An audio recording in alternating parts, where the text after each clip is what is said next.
have questions and you want answers. Welcome to the Q&A show. My guest tonight is Zalmi Unsdorfer. How do you do? How do you do? Good. Nice to be here.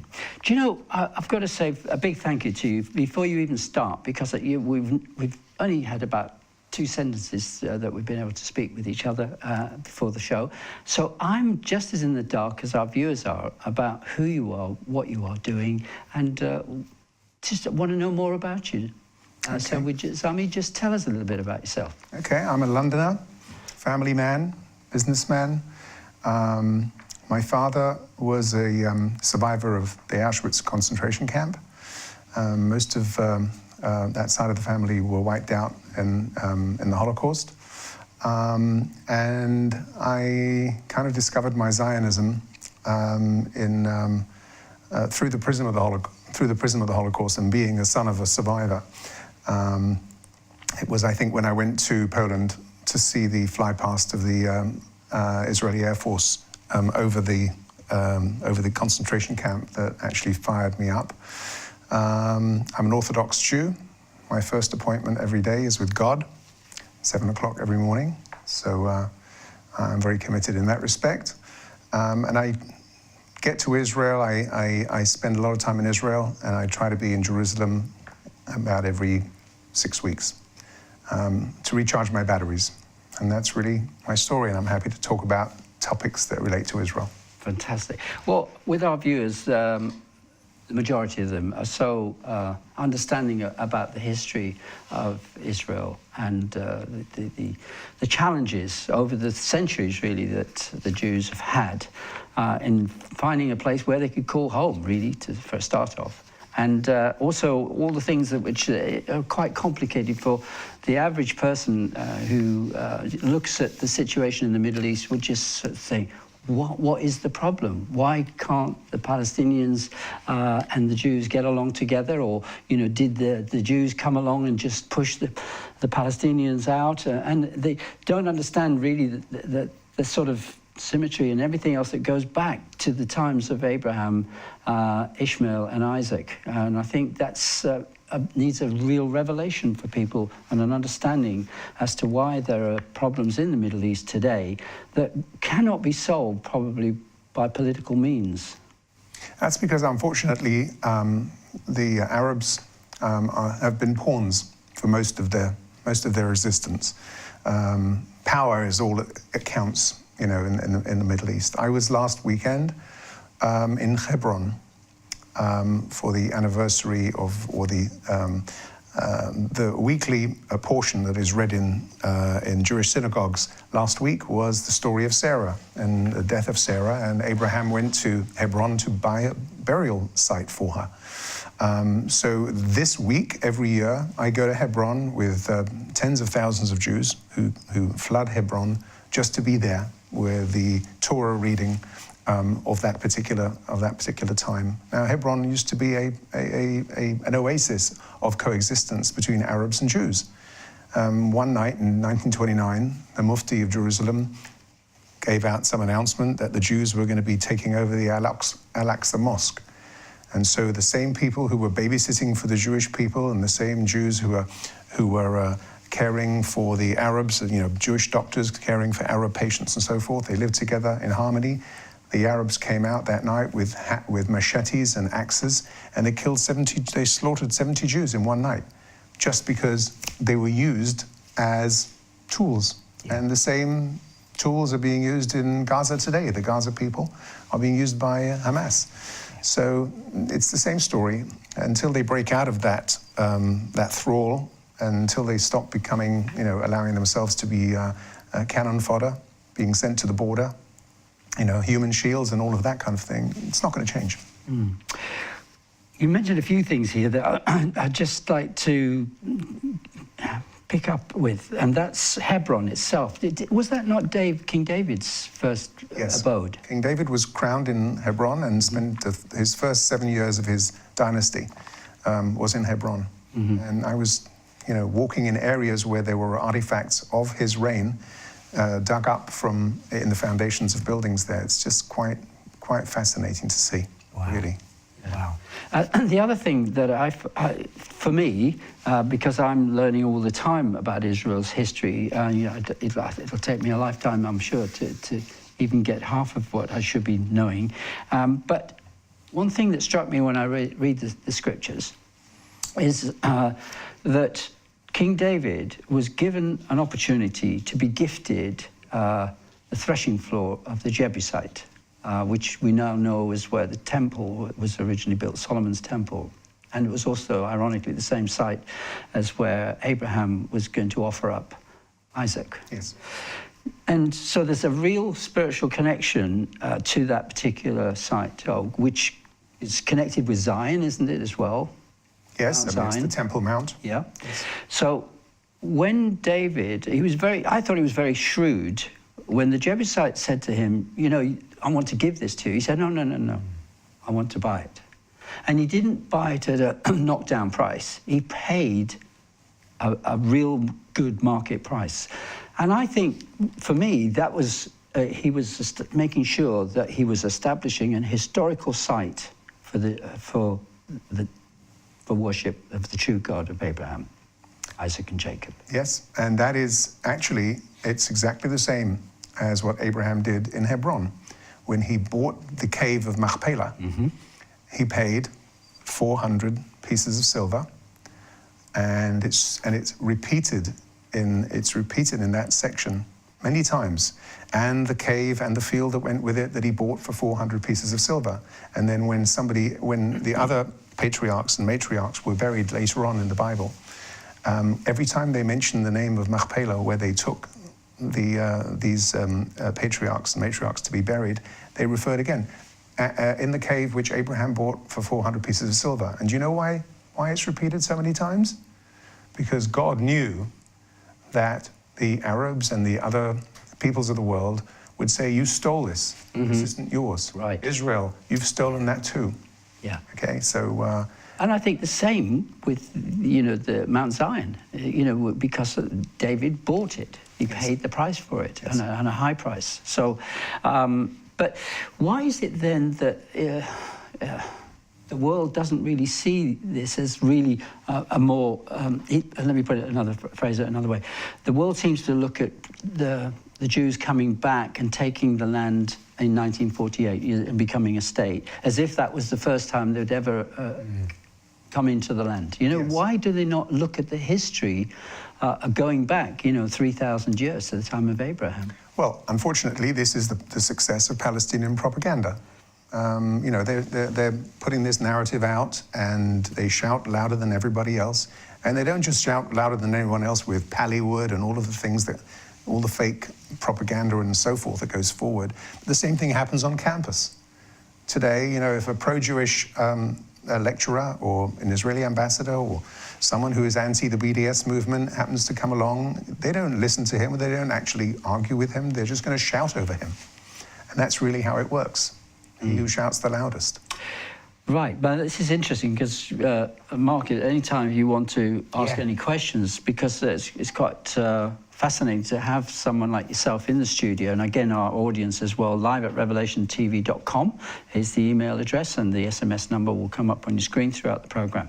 Do ask questions to Zalmi that you want to know more about Israel, and particular points like which we're talking about here, so that you could fully understand the history and why perhaps you're in the dark on certain things and you'd like to be enlightened. Not being condescending there, I don't mean that at all in that way. But I found it fascinating. I only really knew about the history of Israel by reading the scriptures. I was 21, and the first book I'd ever read in my life, because I'm dyslexic, was this book. And it took me 2.25 years. But I learned, and because I started at Genesis, not the New Testament, I learned so much. Yes. About the history of Israel, and I was so fascinated. I got in a van. I organised it all, and I drove to Israel. I know you had to go through a bit of water. Yeah, to get to Haifa. But I just loved what I was reading here, and I was just so excited to get to Israel. And I spent 3 months there, and I was on a kibbutz as a 33-year-old. Just loved it. But I had to read the Bible to get initiated, as it were, into the the truth of Israel. And so, you know, what would you say to people today who, you know, want to start a journey of learning more about Israel? What would you say is the best way to do this? Well, certainly the biblical way is, it's like reading a tour guide's book. At the end of the day, you go to places in Israel which are grounded and steeped in biblical history. And you don't even have to dig underneath the ground. I mean, if you dig underneath the ground, you're going to find, you know, Jewish artifacts all the time. But just by being in places, you know, and following what Scripture says, and they journeyed from here and they stopped in here. I mean, there's, you know, the whole of the chapter of the tribes and the journeys, right? Matot and Maseh, as we call them, is they stopped here and they encamped here, and they stopped here and they encamped there, and you have all those names and all those cities, and those villages and wadis are all in the Bible. You know, but the other side of the equation, take it out of the biblical way and bring it into today, there is so much libel and so much falsehood which is spoken about Israel, that, you know, people who read the New York Times or mainstream media and so forth will imagine, my goodness, this is a war zone. You know, there's Arabs, you know, rioting all over the place. It's not safe to go on a bus or in a restaurant and so on and so forth. You know, I'm there every 5-6 weeks. I can tell you that in many cases I feel a lot safer there than I do on the London streets, where they're not checking you and there's no stop and search and so forth. And it's and there they know their terrorism there. They know what to look for, and they've actually got it down to a fine art. But you know, it's a country which is vibrant. The cities are vibrant. You know, Tel Aviv is the most, you know, multicultural and multi-ethnic and multi-gendered city in, you know, probably in the world. In terms of Tel Aviv, actually is considered to be the most pluralistic city in the world. Not all the Jews in Jerusalem, the religious Jews in Jerusalem, you know, approve of that necessarily, but it's wonderful. You know, it is a vibrant democracy, an open, pluralistic society, which we have there.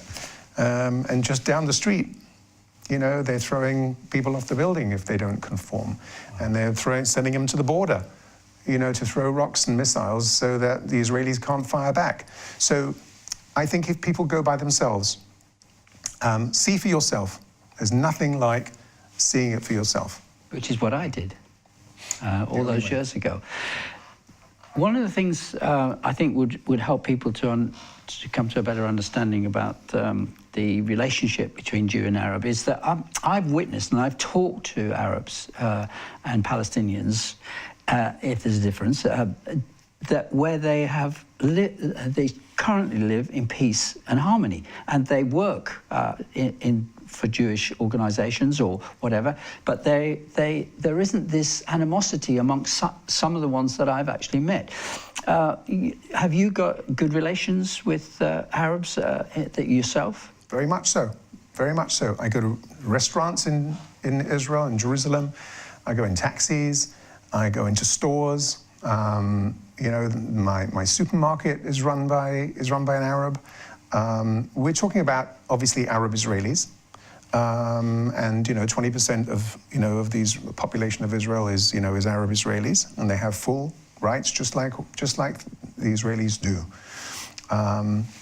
They're in the parliament as well, the Knesset? Yes, correct. They're represented in the Knesset. I mean, I must say, I'm not so happy that some of their representatives lionize terrorists when they are, you know, when they're in their mourning tents, they go and visit. You know, I don't agree with that, but they play a very important part in a vibrant society, and they're doctors.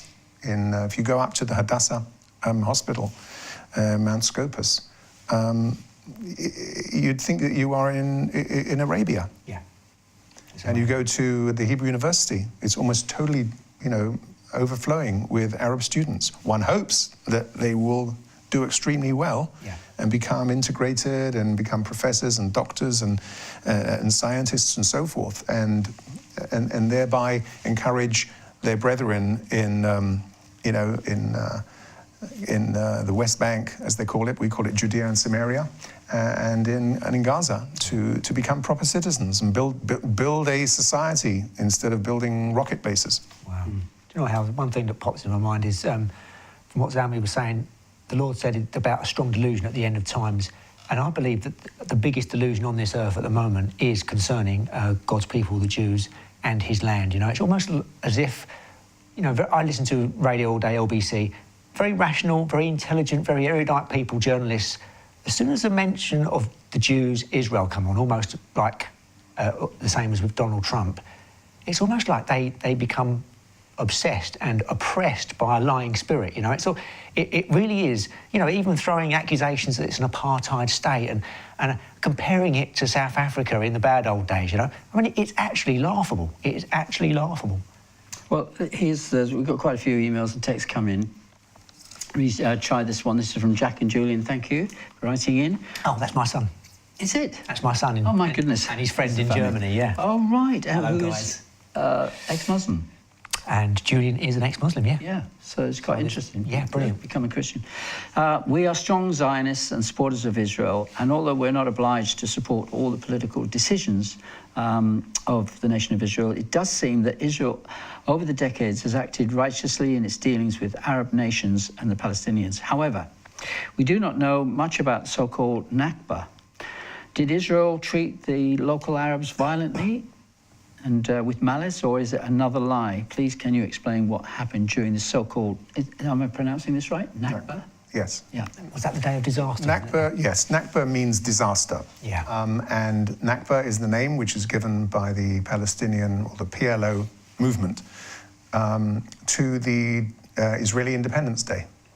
So in 1948, when Israel declared its independence, it was a great day for Israel, a great day for the Jewish people. And they called it a disaster for themselves. If we're talking about being badly treated, well, I assume that your questioner is talking about the war, which was then waged by 7 Arab armies on the nascent Jewish state to kill the Jewish state in its crib.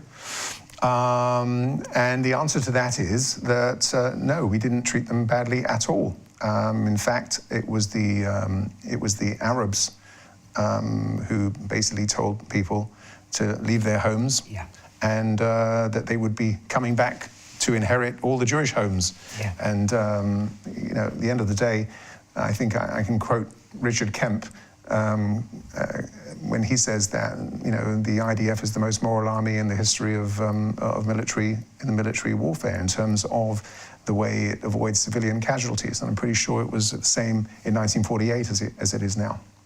Yeah. The Arabs were given an opportunity to stay, weren't they? Yes. And they chose to, I suppose, go after the carrot of their inheriting not only the Jewish homes as well, but all the land. Yes. So they took a gamble there, and it didn't pay off really. Well, you know, the Arabs don't take gambles. They have all these things done for them by the Muslim Brotherhood, by, like I mentioned, the Mufti of Jerusalem at that time. You know, the bottom line is, and for as long as they will be pawns to, you know, the Muslim Brotherhood and Iran, for example. Yep. I mean, the bottom line is everything you see going on in Gaza today, every piece of misery that you see in Gaza today is orchestrated by Iran, by its money and by its jihadist agenda.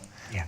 There's no question about it. Without Iran, there would be no Hamas. Without Hamas, then the greenhouses which were left in Gush Katif, which was the settlements in the Gaza area, yeah, which were gifted by which were viable Jews, as well. Viable Very greenhouses. viable, yeah. They were given over to these people intact. Hamas destroyed them and turned them into rocket bases. Yeah.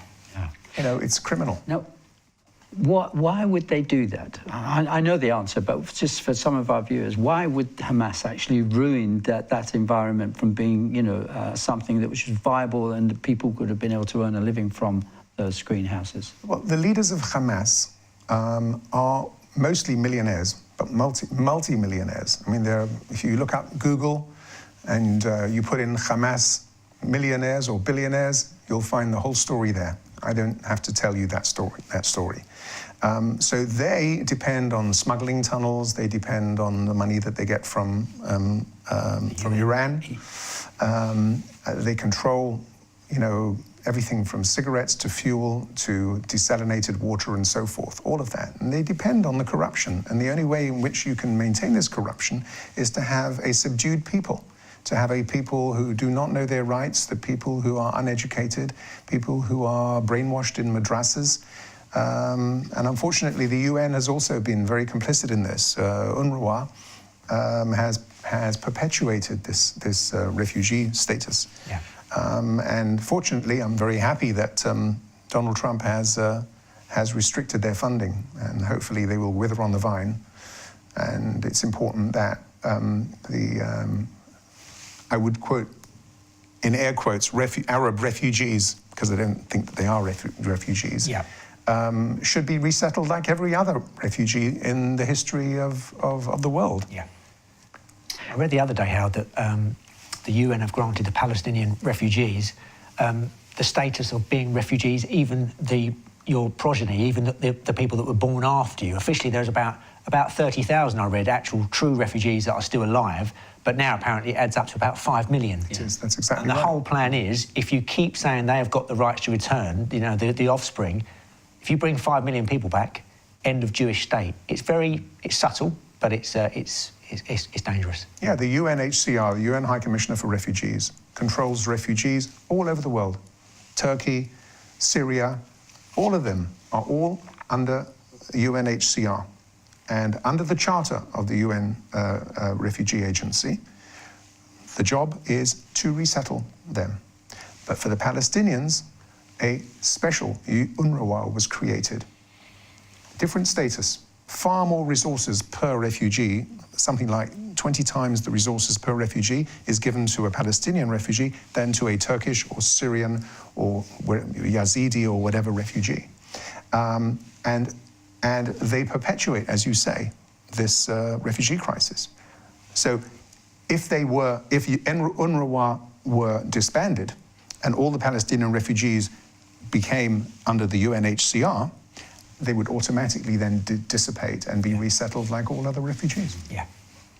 Right. Must get through some more of these texts and emails as well. This is from Eddie.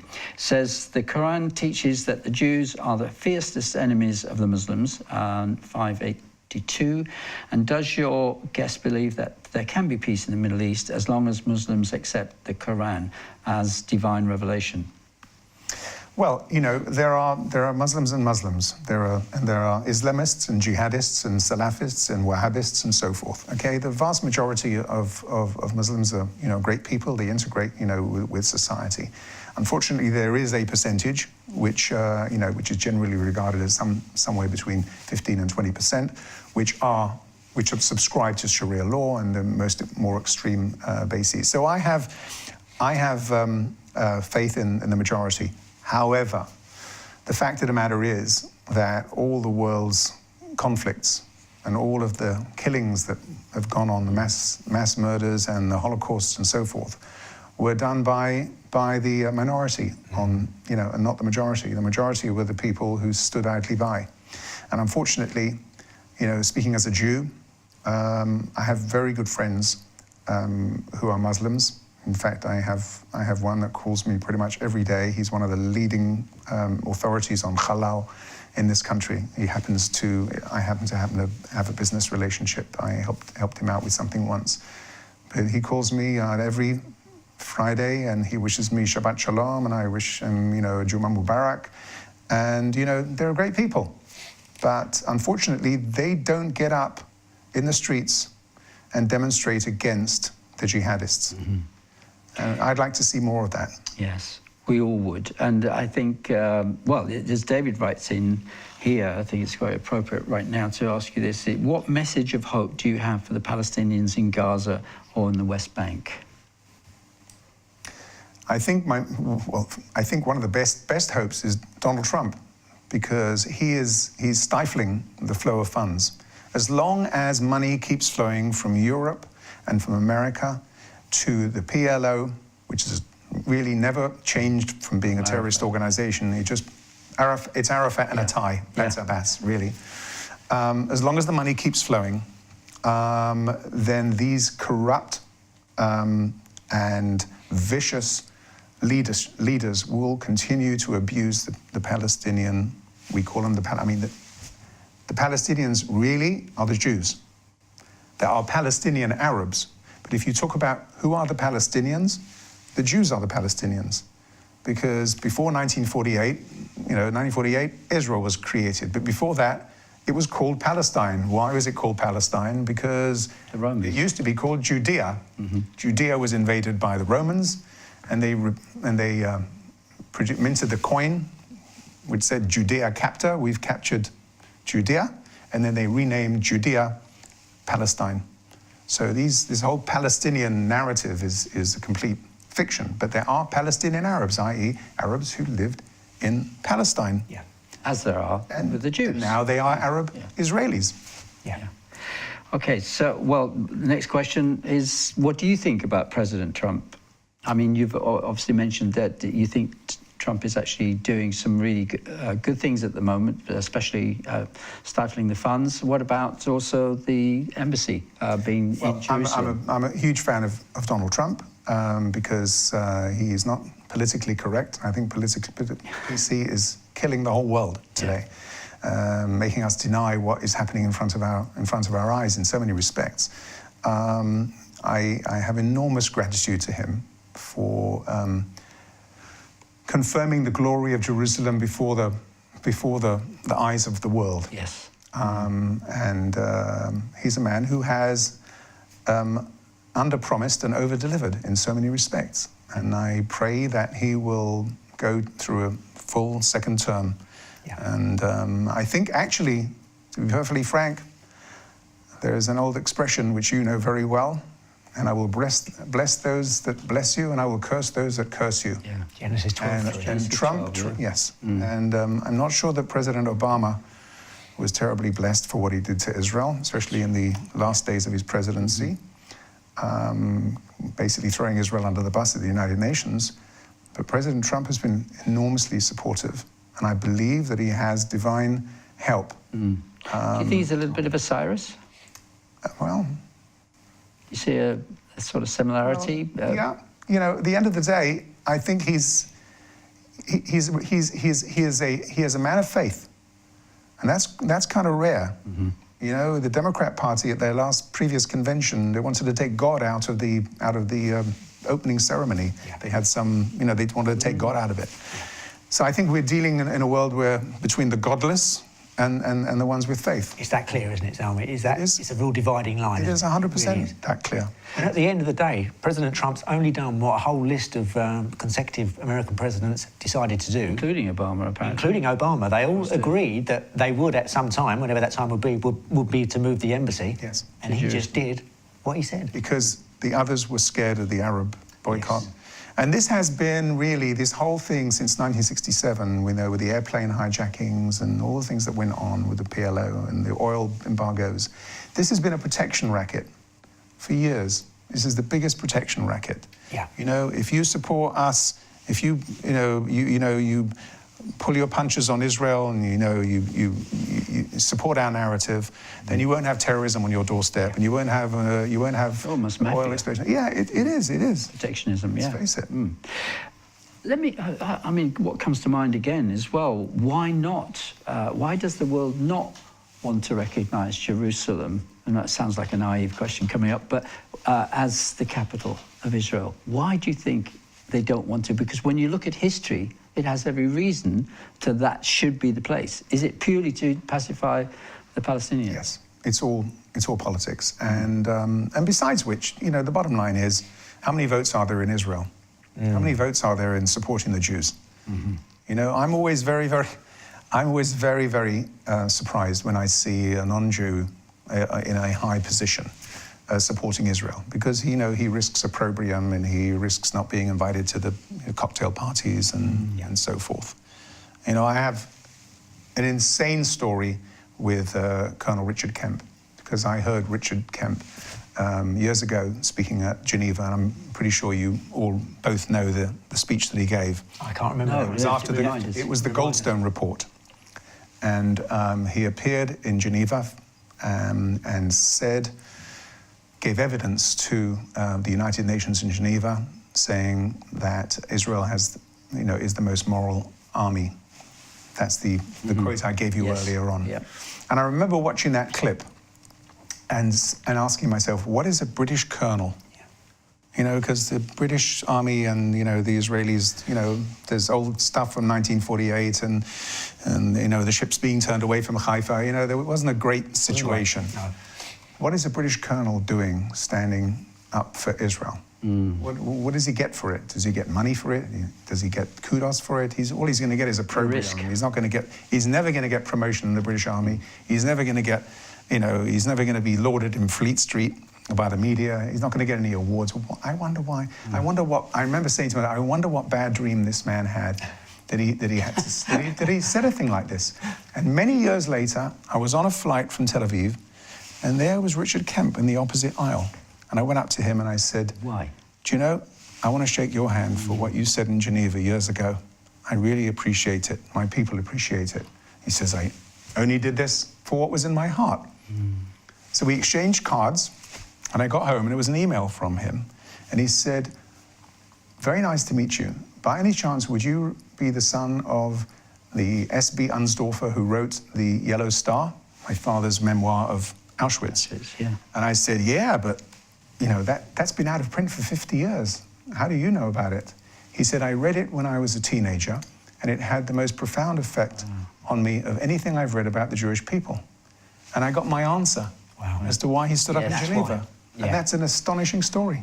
Yeah. Well, I was only probably 8 years old, 10 years old, and we just bought a television at home. And I saw the documentaries on Auschwitz and the other camps. And I said to my parents, I said, how did you let this happen?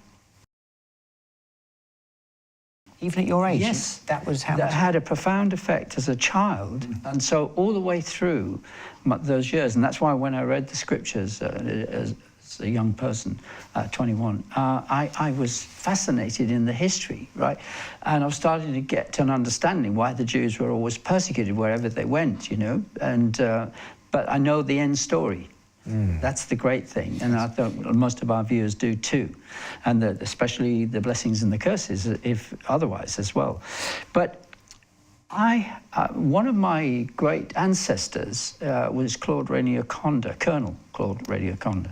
He was in the British Army along with Lord Kitchener. They were friends at university, and they were in the army together. And he was used mightily as a cartographer, first of all, also as one who looking for archaeological digs, and he founded one of the stones, like one of the cornerstones in the temple, all sorts of things. But he more or less gave his life really for trying to help Israel to be recognized in the world as the rightful owners really of the land. And it was just amazing. And there were other people throughout in history who stood up, like Lord Balfour and other people, great men of God, I would say as well, who've recognized from scriptures that the land belongs to the Jews. And it's at great cost. I mean, Revelation TV has been an advocate. And I remember before I launched Revelation TV, having this interview, very short interview, press interview with Benjamin Netanyahu. And I was so nervous, really nervous. And it was about 1999. It was 1999. And I was trying to get out of doing this, but my friend, who's a BBC cameraman, was saying, no, Howard, just keep going. And we sat in this place where Benjamin was going to come in, and I got moved from the front seat because there was more important people to come, and I said, yes, oh, that's great, let me get to the back. And Tom was going, you can't do that, we came here, you sit. I said, Tom, I've got to have you, I don't really want to meet him, so, and he comes in the back. Typical sort of, you spoil the normal way of coming and entering just for security reasons. And I'm writing a note down, trying to write something. I'm praying, give me a question that I can ask him that's going to, sort of spur us on for years. And this hand came down in front of me, and I looked up, it was Netanyahu, and he's shaking my hands. And in the end, when eventually everybody pulled out and pushed me away out the way, which I was quite happy with, my cameraman's still pushing me forward. What happened next is Benjamin comes up to me and he says, who are you? I mean, he was interviewing me. He was like, I'm trying to get away from, let all the crowd, everybody else do it. And I uttered a question, and very nervously, and then eventually I got what I wanted, which has spurred me on for these last 15 years, and that is, what can we do as Christians to help the Jewish people? And he said, establish the truth. Well, I think it's spreading the truth about Israel as opposed to the many falsehoods that are leveled against it. You spoke about the evils of the last 2,000 years. Those evils were made possible because of defamation, because of vilification, because of the lies that were spread about the Jewish people. And always, physical brutality was preceded by a web of lies. And I think that working the other way, building a bastion of truth about Israel and the Jewish people and the Jewish state, is the greatest corrective of that.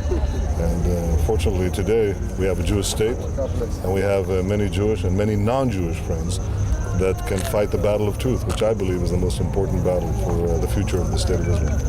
Thank you very much. I agree with you entirely with that. Thank you, I appreciate it.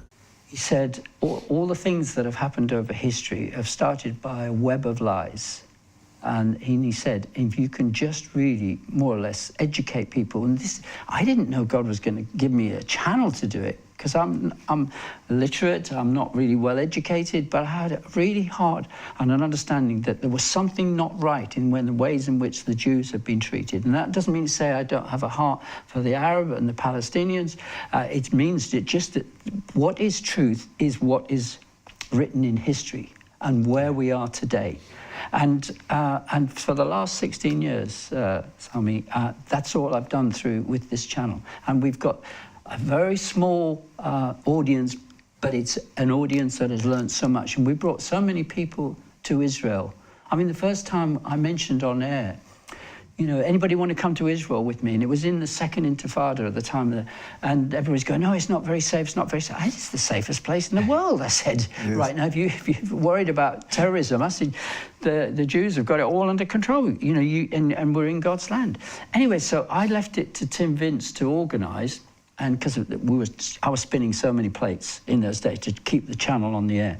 And then I turn up at the airport, and there's people. They're all looking, and I'm thinking, who are they? There must be somebody famous behind me. And I looked behind me, there was nobody there.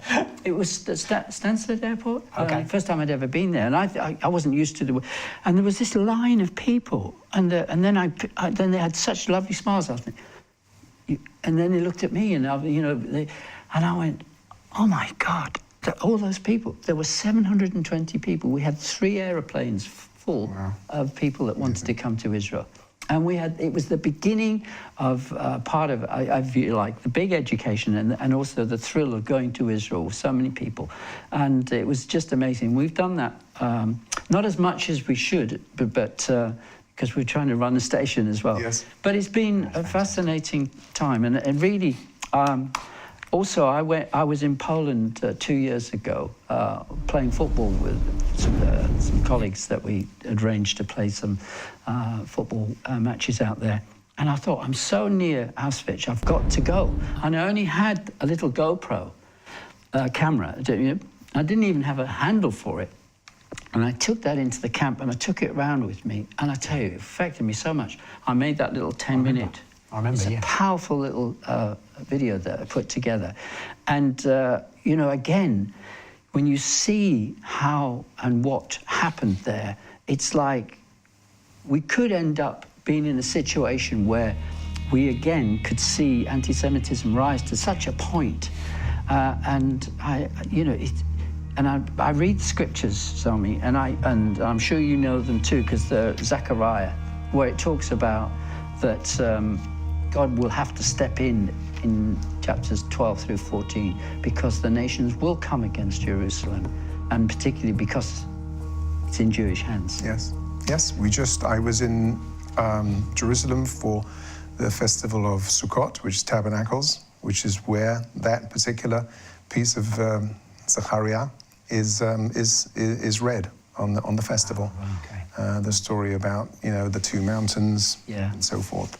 At the end of the day, or end of days, that's what's happening. But you have to be blind, deaf, and dumb not to look at what's happened since 1948 in Israel and everything that's followed to deny that this is part of a divine plan here. Yeah. This is the return, the ingathering of the exiles, and everything that is written. You see that, you recognize that. That's fantastic. And I see it all the time, and I totally believe in it. We saw, open miracles in 1967. In Jerusalem, a violent war rages on. Both Arabs and Israelis realize the historic importance of the battle. Frontline troops are only able to make limited advances, constantly under heavy fire from the Jordanians, who remain immovable. In the morning, the Israeli Air Force lends much-needed air support. The Israeli High Command fears that any further delay in the battle for Jerusalem will result in Arab reinforcements for the beleaguered city and an ultimate battlefield standoff. Shielded by the ancient walls of the old city, Arab resistance is fierce. They are determined to hold off any Israeli assault. Finally, Israeli forces prevail and convoys of troops enter the city.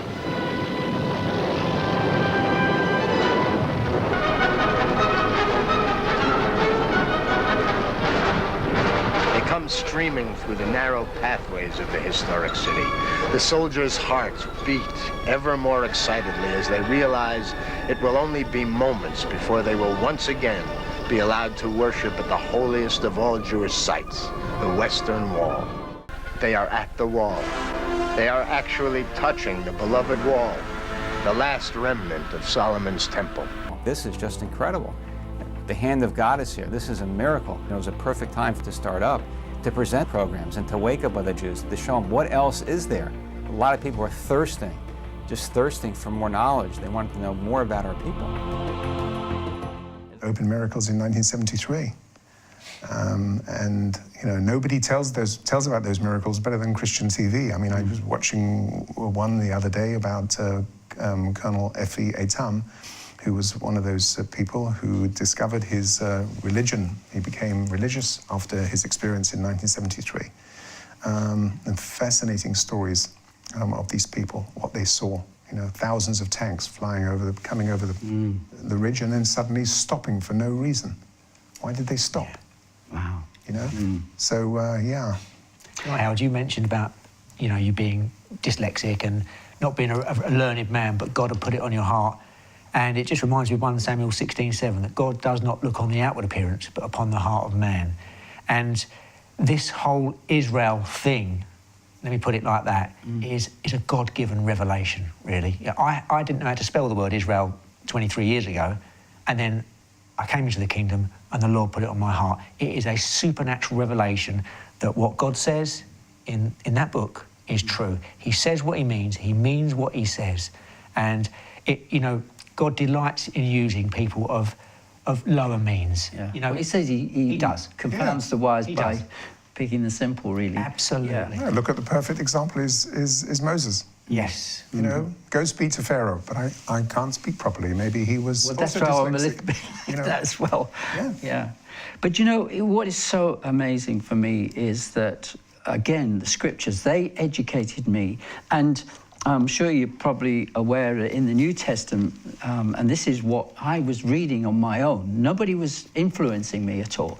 And I think it was probably the second time I'd read these particular scriptures, and because you gain a little bit more insight and you start to put it together like a little bit of a jigsaw puzzle. You know, you don't quite understand what this meant in Chronicles maybe, and then when you get to somewhere else like Jeremiah or Isaiah, and then you get to even Luke or Acts or whatever, and then suddenly these things start to piece together and you can start to see the full picture. I came across, I think it was Romans 10 and 11. Just remind myself, yeah. And I read this in the rendition of the Bible that I was reading at the time. It said, "This is a sacred secret." Now, normally when you're reading, the mind gets full of other things, get distracted, and you're reading, but you're not really taking it in. Look, that's what I was able to discern from my own time of reading. And I thought, what was that I just read? This is a sacred secret. What is? And I looked at it.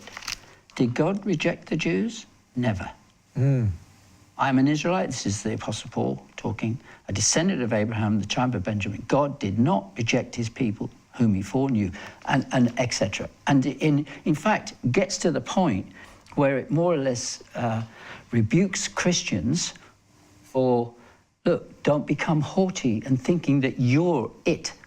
You've somehow superseded the Jews. You've taken over. You know, the church has taken over from the Jews.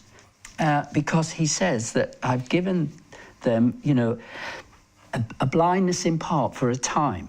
But then when you, as a Gentile, you will be grafted in. He said, I could chop you off, I could take you out. This is God saying to us. So it was putting us in our place, really. Yeah. And we're only there to benefit from what has already been laid down. And through the centuries, the Jews have made sure that through the scribes, who've meticulously written the scriptures down so that they can never be said as well, especially when you look at the Dead Sea Scrolls, which bear witness to the fact that there's nothing changed. You know, people say, oh, but that's an old book.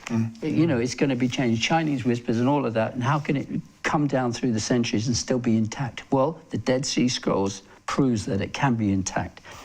And when I first read this, I went to my church, I went to different people, I said, look at this, isn't this amazing?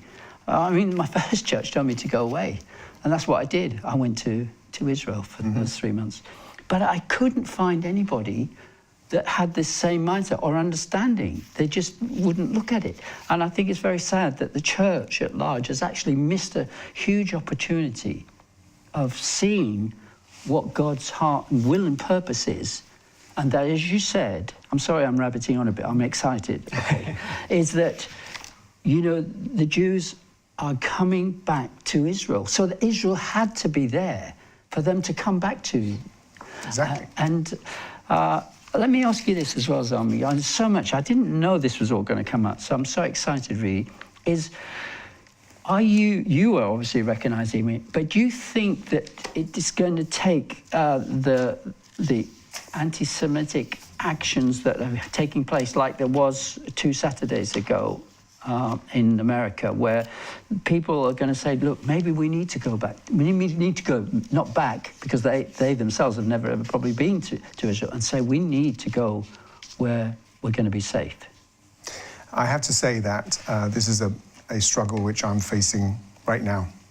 I had a discussion with my wife not so many weeks ago, against the background of Corby and against the background of, you know, of so many things that are going on in the world today, that I said to her, if my father was alive, my father died when I was 16. He had heart trouble from a disease, from an infection he had in the camps. But if he was alive today, he would be telling me off for staying in Britain and being out of Israel. He would say to me, you have everything you need in Israel. You have your people, you can observe your religion, you can walk around and practice as a Jew, your festivals and so forth. And, you know, you don't have to care about what anyone says. I can tell you now that I'm mixing with Israelis all the time, you know, almost, you know, every other month of the year. Do you think they care about what is said about them outside? Do you think they care about, couldn't care less. Right. In fact, Israel was like 7th on the happiness index. A country surrounded by enemies, which has had a war every decade, okay, which is, you know, threatened by annihilation by Iran. And it's number 7 on the happiness index, way above Britain. It's incredible. Go I can tell you now, Britain's nowhere near the happy index. Exactly. We're probably the most depressed, oppressed society on earth. Yes. It's quite shocking out there. Yeah. I'll come back to that point. Now, can I just give you Amos 9:15? Yeah. I love this. Amos 9:15, the last verse. God speaking, I will plant them in their land. My favourite verse. It's not. They will never be uprooted from the land. It's my favourite. You know, Amos was the most. He was the shortest of all of the all of the 2 or 3 prophets. pages almost. Yes, exactly. He's got like a couple of chapters, but he has substance. Nutshelled it. And v'shavti eshvut ami Israel, right? That thing, and they will never be uprooted. And we will plant vineyards, and we will build cities, and we'll plant vineyards. Okay. This should be written on the walls of every single synagogue because it is happening in front of our eyes. You know, whether it was in Gush Katif, we planted into sand, and you know, tomatoes came out. Yeah. It is amazing what Israel has done with its technology. It is, and it says in Scripture. You know, being an Orthodox Jew, I'm an Old Testament man. Yeah. Okay, but I can tell you now that it is all happening. It is, isn't it? The famous tomato story. I mentioned tomatoes in Gush Katif, right? So they were growing tomatoes in Gush Katif. And there's a famous tomato award ceremony in the United States where the producers of tomatoes from all over the world come and they bring their produce and they give them the awards as to which is the best tomato. And it's a blind test. So nobody knows where it came from, Idaho, Spain, or wherever. Yeah. And of course, there's not a lot of mileage in saying Israeli tomatoes are the best because of the boycott, BDS, and so forth. But it was a Gush Katif tomato that won. It says it all. Exactly. It says it all. I better get through some of these. Go for it. Leslie writes in, says, blessings. As Christians, we should love and pray for Israel and the Jewish people. Our Saviour, Jesus, in Hebrew, Yeshua, is the Messiah, and sometime in the future he shall return as the Lion of the tribe of Judah.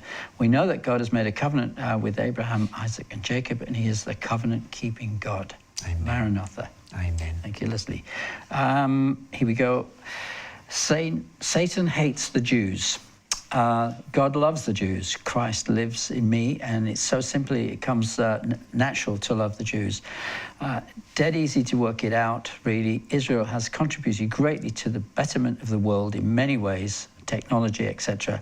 The world needs to recognize this fact and be grateful. Let's give the Jews their due. Shalom, says Jeff. Okay, that's very nice. Do you know, so I mean, how do you respond to when you hear something like that coming in such a positive way from a Christian?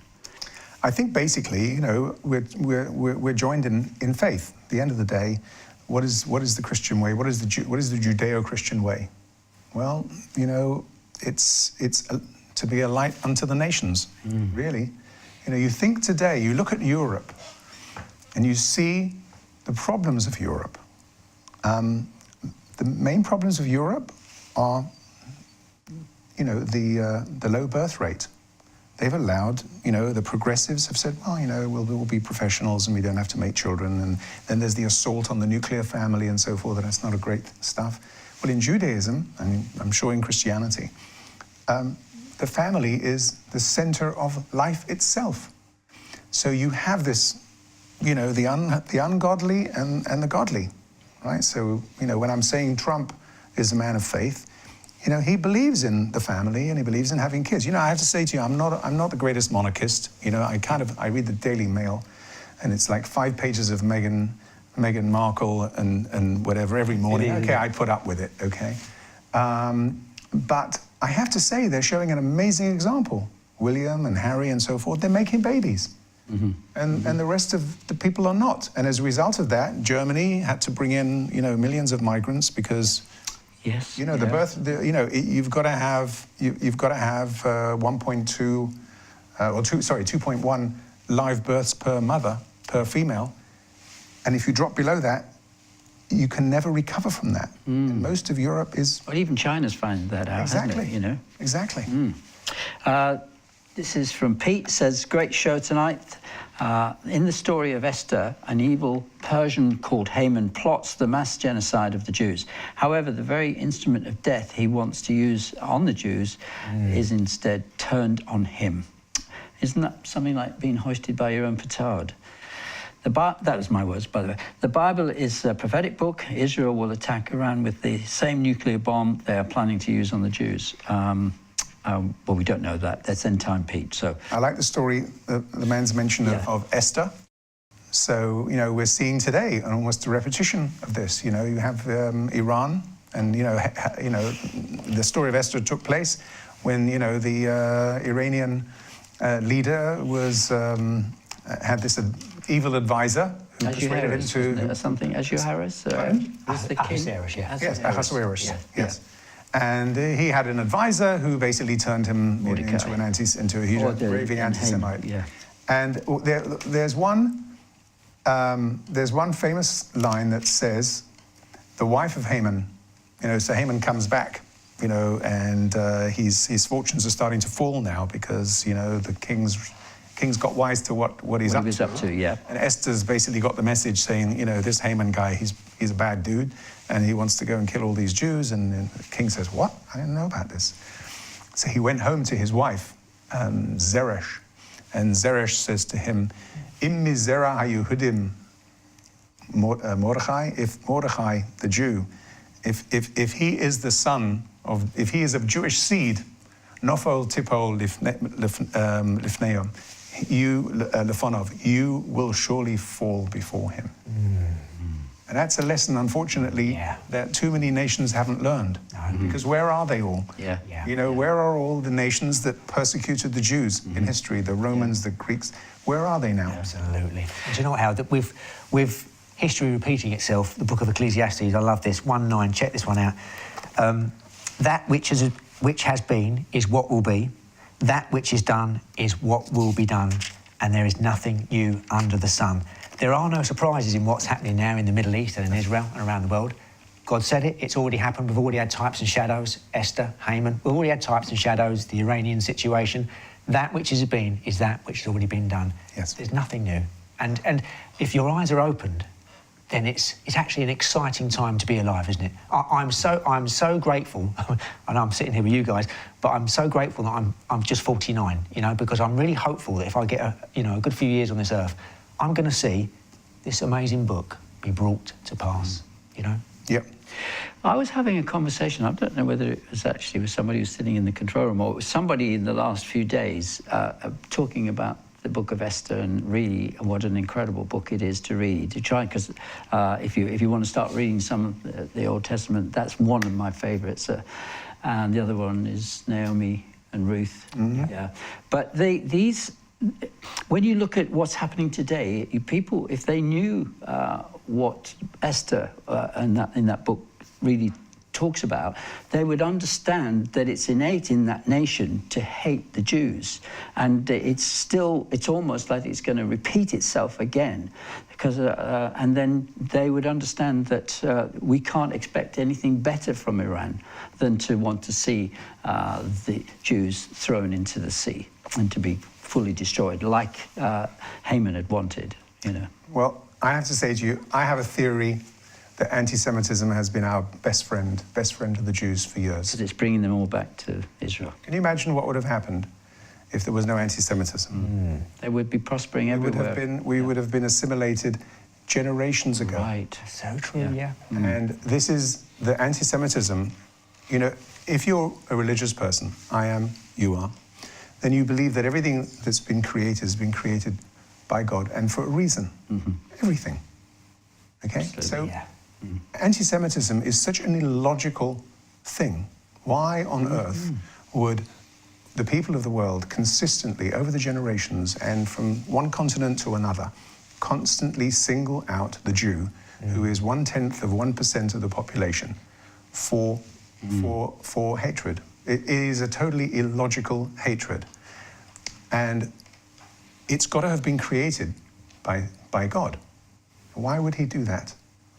If you wanted to make sure that your kids right? And there's an expression, 1,000 years in your eyes Is a day. in our eyes is a day in your eyes. Wow, Okay? yeah. So if you were a father and you went away for a week and you said, kids, I don't want you to go out of the playground, Yeah. okay? Because I want to find you here when I get back, okay? So if you go 5,000 years, Yeah. okay, and you expect to see your kids there, the only way you're going to see those kids there is if other people have not taken them into their hearts and so forth. They're still there. And we're still here. Mm-hmm. And we not only were we still here after 5,000 years, but we have recreated our language in our land. Yeah. Which is unheard of. Which is unheard. It's never happened in history. I would like to go one better than saying, if you like, that God introduced anti-Semitism, if I may. So, in the sense that when I see Scripture and understand that, for example, this Scripture, I was just trying to write the notes down when you were talking, what our enemy means to harm us, God will turn around for our good. And when you think of Satan, right from the very beginning, he wanted to cause a problem between Ishmael and Isaac, and the division there as they parted, the two groups, the Arab and the Jew. And what better way to do that is to cause division in every way possible. And it's an evil thing, anti-Semitism. It's not just something that's a human invention. You know, I think it's beyond that. This is a very deep evil. Absolutely. So, and I think what God has done, he's allowed that to flourish for the reasons, probably, what he, as his word promises, what your enemy means to your harm, God will maneuver to make it for your benefit. Yeah. I've seen that several times in Scripture at different times. And I mean, even the way some of the enemies, I'm trying to remember what the time was. It was probably around the Davidic time, when, or even somewhere in that 1,000-year, from there to the 1,000-year BC, yep, where the enemies of Israel always wanted to actually cause a problem, and God has allowed it to fester and manifest to the extent where God has done something, maneuvered. Like, for example, who was it when the prophet, was it Elijah, who was standing on the battlements of when the Israelites were surrounded? Yeah, and did he pray for him to open his eyes? Yes, because there were more for them than against. Even though there was hundreds of Syrians or whatever it was. Yep. The people were afraid in that, yes, in that city, but God opened their eyes, yes, and he saw that the hordes backed up. Yeah, I mean, many occasions like that, and even played out in modern history of Israel, like at the time of 47, 48, where the Arabs surrounded you. You know, you had so few ways in which to defend yourself, and yet you came through. Yeah. Yes. I mean, against all the odds. Yes. And I think, again, it's when the enemy comes against the Jews, or even in our own lives, we've seen that as Christians, God will maneuver things so that you come out on top. And I think he's done that every time for the Jewish people, for such a time as this. He did. Very true. How the Lord saw in Genesis 16, 11 and 12, the family feud. Yes. Far down the road. Mm-hmm. Behold, you are with child, you shall bear a son, you shall call his name Ishmael, because the Lord has heard your affliction. Verse 12, this is amazing. He shall be a wild man. His hand shall be against every man, and every man's hand against him, and he shall dwell in the presence of all of his brethren. The Lord saw this coming. Mm-hmm. You know? Yeah. Well, Sarah meant good. Yes. She ran ahead of God, didn't she, by giving Hagar to Abraham. And we're all prone to do that, aren't we? Yeah. When we run out of our patience, we try and put God on our timetable, don't we? Yeah. We do it all the time. I spend my whole life putting God on my timetable. Yeah. And he's finally showed me. Yeah. Shalom. I'm fascinated by hearing and having you on the show today. It's really good. I'm not being very good with reading out everybody's emails. So, okay. Shalom. Why is the star in the Israel flag? It's the Star of David. Yeah. The Shield of David. Yeah. Historically speaking, when did it become discovered that that was the Star of David, you know, historically? Well, I mean, Israel is replete with archaeological digs, and you only have to go down to if your correspondent and your emailer gets on a plane. It's not expensive. Go to Israel, go to Jerusalem, and go to the excavations of David's city. And the City of David excavations, you will be fascinated by what is being dug up there. Fascinated. Zalmi, is it true that is it in the Kidron Valley, the Arabs, the Waqf, isn't it? They're destroying the Jewish artifacts, smashing them to pieces, basically, trying to get rid of any remaining vestiges of it. Yes. Unfortunately, in '67, when we took over Jerusalem and recaptured Jerusalem, Moshe Dayan, the defense minister, gave the keys to the Temple Mount and the whole area to the Waqf, which is the Arab authority, which is controlled by Jordan. And they started demolishing as much of the Jewish heritage as possible. They said they were building stables or some other things, the mosques and so forth, but what they were really doing is they were excavating and they were pulverizing any vestige, because their aim is to erase Jewish history. Yeah. Because that is the greatest threat to them, is Jewish history. And so they took these big bulldozers and they emptied them out into the car park. And Israeli archaeologists went into the car park, stole all this dirt, and sifted through it and found the most incredible treasure trove of things. But politically, they couldn't stop the Waqf, couldn't take the keys back. Yeah. Do you know what, Zalmi, that's very interesting. That was they're trying to replace history, aren't they? Yes, it's and ironically now, with what's happening in Europe, we've not got a history replacement programme, although we have up to a point. We've got a people replacement programme in Europe now. This is what's happening. They are denying the past, changing it, and it's called post-history. It is, isn't it? Yeah, replacement theology. Yes. I mean, look, the Arabs themselves. I mean, you know, the Islam says that it wasn't Isaac who was on the altar. It was Ishmael. It's a whole rewriting of everything. Yeah. Can I ask you to read for me, because I'm not Pass it over. doing too well with my dyslexia tonight. So you know how to work that. I've got it. Yeah. Right, here we go. Good evening. It's interesting what you said in that the more extreme Muslims only occupied 15 to 20% of Muslims. The West, who are or were in the majority as Christians at the end of the last war, similarly seem to have been subjected by their ensuing minority leaders, who are controlled by the UN and the IMF, who are forcing a secular, godless agenda down the throats of the masses by calling it democracy and using the human rights agenda, which in fact takes the rights away from the majority of Christians. This is where freedom morphs into communism of the worst kind. Israel, under Judaism, appears to be under the same threat from the UN as are the Christians, but more directly obvious through the media bias. Shalom from Brian. Yes, I mean, this is... No, work your way through them. It's very true. Progressivism is, you know, they call it progressivism, but it's actually regressivism.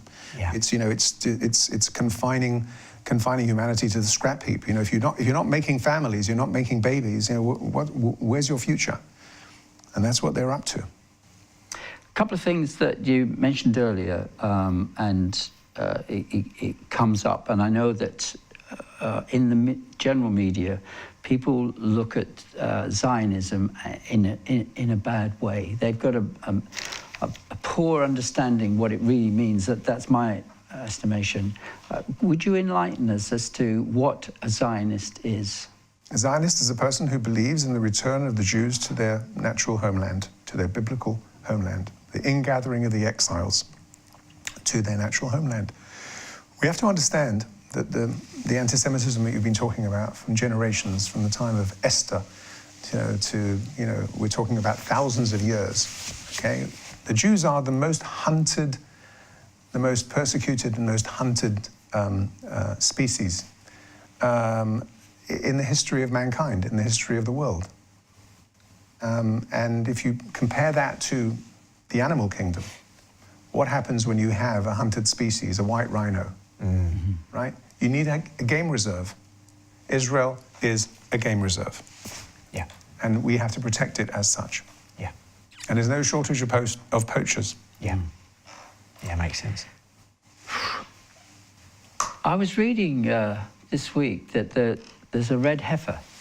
Is this true? This comes up every 5 or 6 years. Yeah. But is there another? Is there genuinely one? That's why I sort of was a bit dubious about what I was reading, because I mean we need a red heifer to be there to signify the end of days, don't we? Yes. The restoration of the temple. You know, we see miracles in Israel, and those of us who go there, you know, we see absolute miracles. I mean, there is, you know your Bible, you know that there is, every 7th year, there is what's called a Shemitah year, right? That you're not supposed to plant and reap your field. Oh, yes, that's right. It should fallow. You allow the land to go fallow. Yeah. And for those who keep that 7th year, because, you know, if you ask a farmer, you say, you know what, for 1 year, nothing. What's he going to live off of? God says, don't worry, I will repay you double in the 6th year so that you will have for the 7th year. Okay. So I went up to Shiloh, and which is the site of where the tabernacle came from the wilderness. Before the temple was built, there was the tabernacle. That's where the Ark of the Covenant was, and the resting place of it was Shiloh. It's a lovely place, and it's being restored lovingly. And I went to the Shiloh winery, and I went to buy some crates of wine, and I spoke to the winemaker there, and I asked him. I said, "Tell me, does this thing really work in the 6th year? Because I mean, you know, to order twice as many barrels, you know, you have to be a bit of an entrepreneur to take that kind of a risk, right? You have to plan ahead." He says, "You can bank on it." I said, "Really?" Fantastic. He says, "It never, ever fails. The 6th year, I get twice the amount of the crop." Now go, you explain that. Go and explain that to an unbelieving person.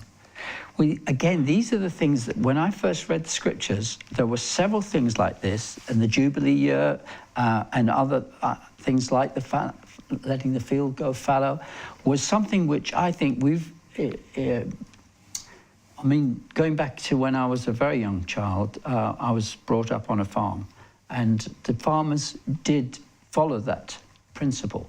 But over recent years, I don't know how long ago it is, that they just don't do that. So it's over-farmed. The land doesn't give us its best for the crop, and we're not getting the nutrition that we should be getting from it because we've over-farmed.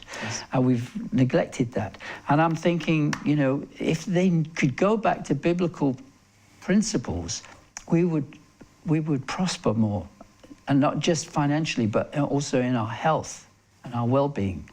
And there's another thing that I really thought was fantastic.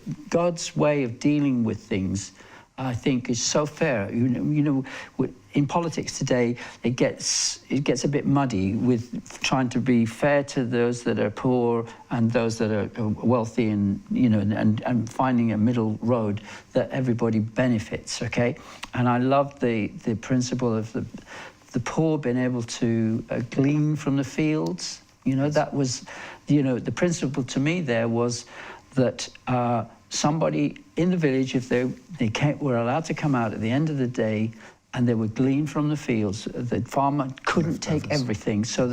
But it meant that person had to get off their backside, with all due respect, unless they were crippled, and go and work to get the gleaned benefits. Okay, and that it meant also that the farmer was making provision for the poor.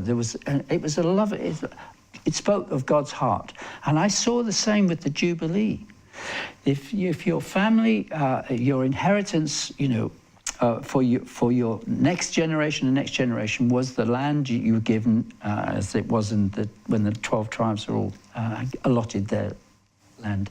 So even if somebody in your family was a rogue, or they'd misspent and got the family into trouble, you know, and in debt, God had made a provision that on the 49th year that whatever it was, that all that property came back to the next generation. It was so lovely. And today you struggle. I mean, the governments don't quite get this. This is my own little crib here, is that we have nothing left to give our children. And they don't see that. And it's almost, the governments are ignoring the fact that you want to tax us to death. But I mean, really, if they could let us live a less stressful life in trying to provide for our children when we're gone and our grandchildren, so that they've got something to inherit. And I love that whole principle there of the Jubilee year. It has nothing to do with the Queen. Yeah. It's got nothing to do with it. It's to do with the people that they were able to carry on to the next generation with their family, their farm, their house, or whatever their property was. And again, this was what I loved when I read the scriptures. Yeah, beautiful, isn't it? Do you know, Howard, you talking about the gleaning situation with the farmer's field, and Zalmi with the seventh year, the Shemitah, and putting away double in the sixth year, and God turns up miraculously in the seventh.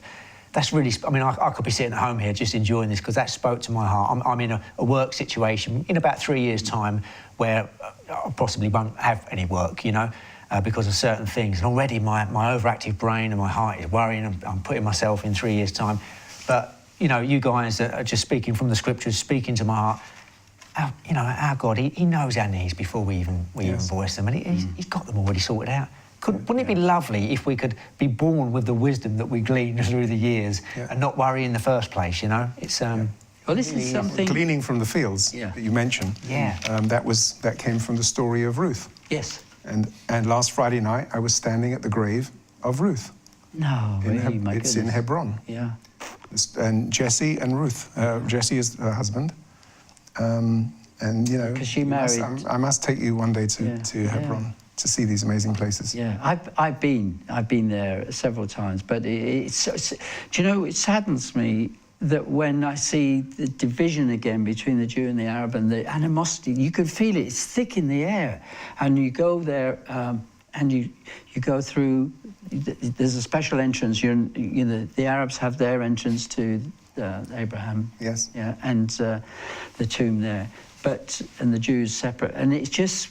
You can almost feel like it's thick in the air with the spirit of like dissension, resentment, everything. It comes out. Although and I have to say that what you're talking about is that, you know, the cave of Machpelah, which is the burial place of the patriarchs, is now a mosque.